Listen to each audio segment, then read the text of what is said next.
Pride is something that every human being possesses, or at least it is taught through other people that we should feel pride in our existence, no matter what our state of being is. And it is a survival skill for people who are suffering with poverty, struggles, oppression by other people, etc. It's a need because if not pride, they will go insane because human beings are not built for oppression.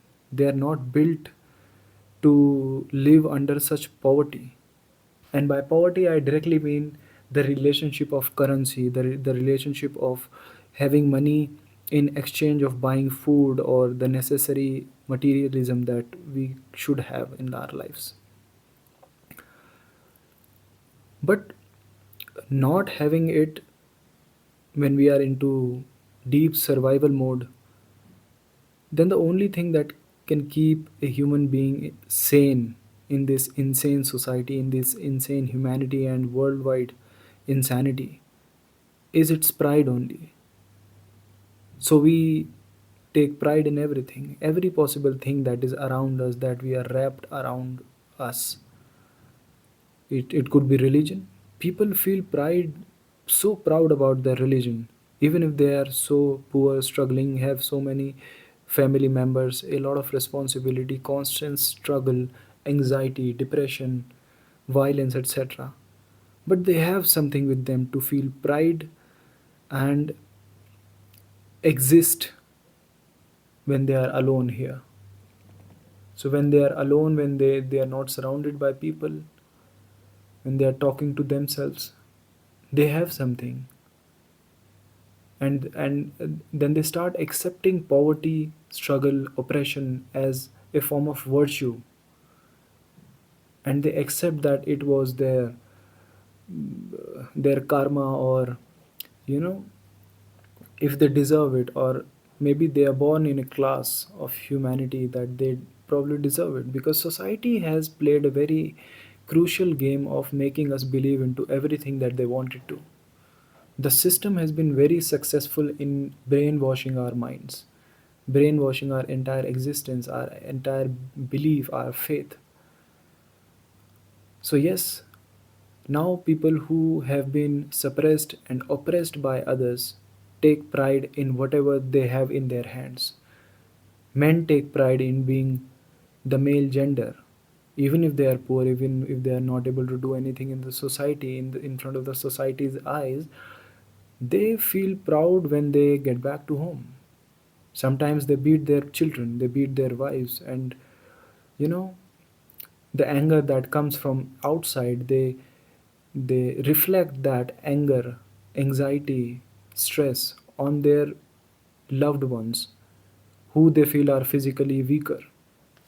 Women feel this sense of pride in themselves, and they accept that being a woman and being controlled by men is written in the religious texts. Their priests have told them that whatever a man does to you, being your husband, and it's your duty to accept it with pride, with happiness, and serve them. And so they take shelter under this pride.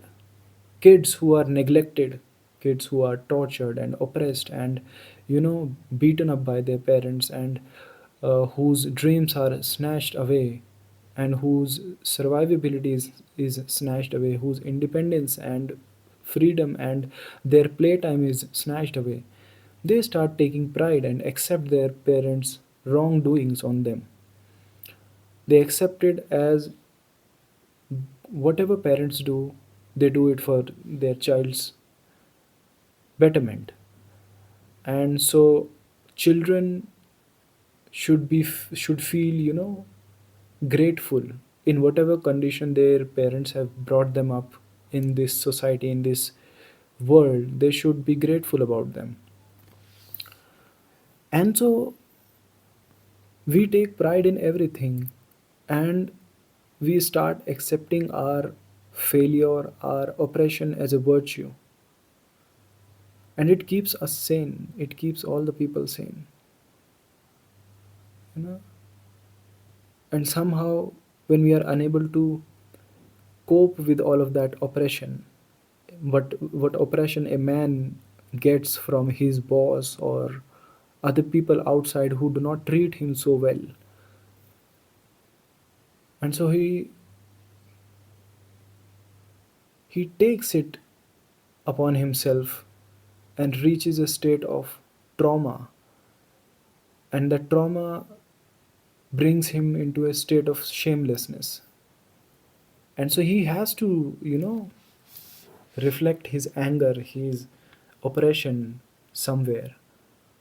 And so he start beating, and probably domestic violence in their house, and probably drinking, probably stealing, probably selling household items. And so they take them, the man, to a level of shamelessness, and so it takes the woman as well to a state of shamelessness, and so it takes the children also to a state of shamelessness, and the cycle never breaks. The trauma that comes with it never gets away from the individual human beings. But why is everyone in that state of being in their lives? Why are men in their state of being? Why are women at that stage? Why are children at that stage? Nothing, the reason is nothing else but the system. What the system has taught us throughout the history. The system includes religion, the system includes politicians, the system includes cultures, religious leaders, etc. And so they have taught us that being oppressed is a virtue, and that there will be something someday when we die in the heaven, that we'll get our justice and we'll be served with heaven, probably. And that is the conclusion. But what is the beginning? Why are so many people in this state of being in their lives? Why do we never question? The society looks at such people with pity, and they, you know, sympathize with them. Look at that man, he's struggling so much, you know, pulling two wheelers and painting roads, etc. Whatever situation they may be going through. Look at that man, he's struggling for his children to make money enough to send his children to good school, to feed his wife, to feed himself. The society sympathizes with them. But isn't it the same society that builds an entire structure of shame if that one single person who could avoid all of this struggle just by not getting married and not reproducing? But the man had nothing apart from pride. He did get married, he did reproduce, so that he could feel proud on himself that he was able to have a wife who he could control, so that he could reproduce, so that the society wouldn't look at him with shame, you know and this is a sort of a web created on the planet earth by the entire system, and whoever is weak minded, whoever is not able to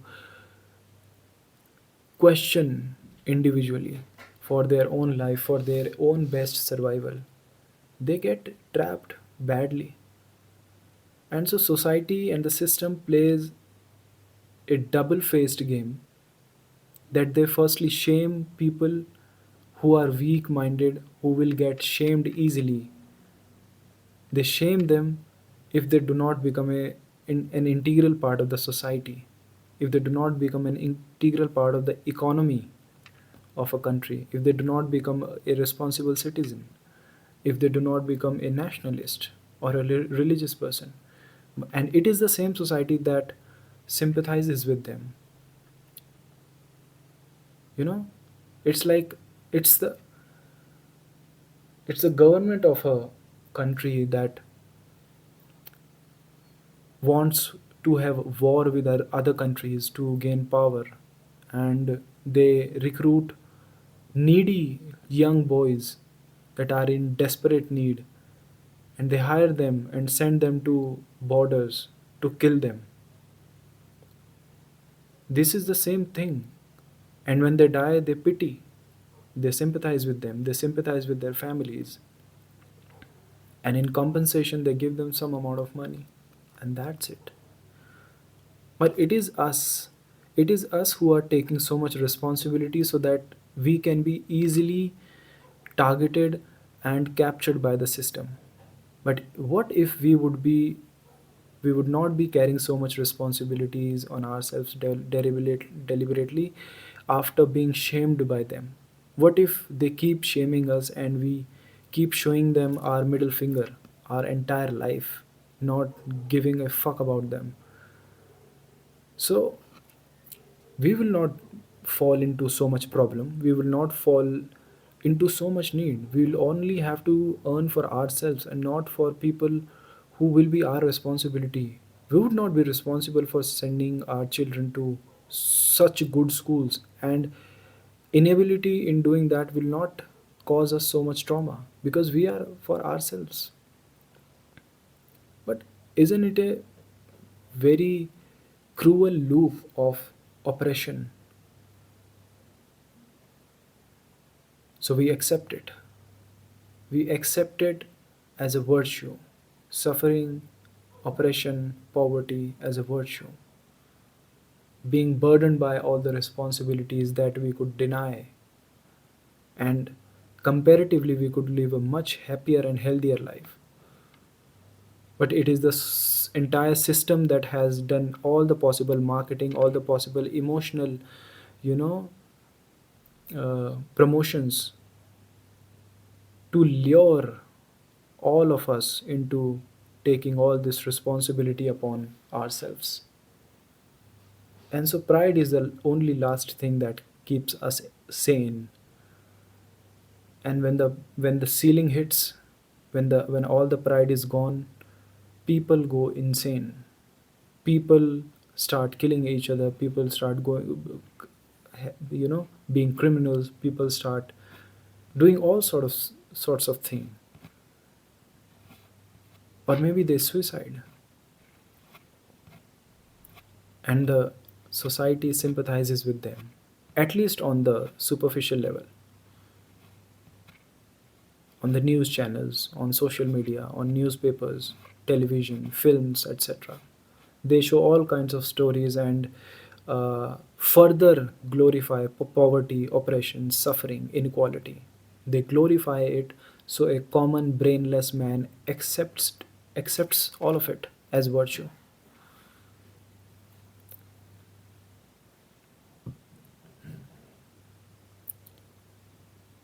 Poverty has been glorified so much. Religion has been glorified so much. The Bible even says that it is impossible for a rich man to go to heaven. It's like a camel passing through a needle hole. And so for poor people it's jackpot. But the rich people know the entire Bible, the entire religious texts of any religion is a story made by them so that they can feed the poor, feed the oppressed with so much pride so that they do not resent and rebel. So we have to choose if we're going to choose pride or freedom. I'll see you again. Bye.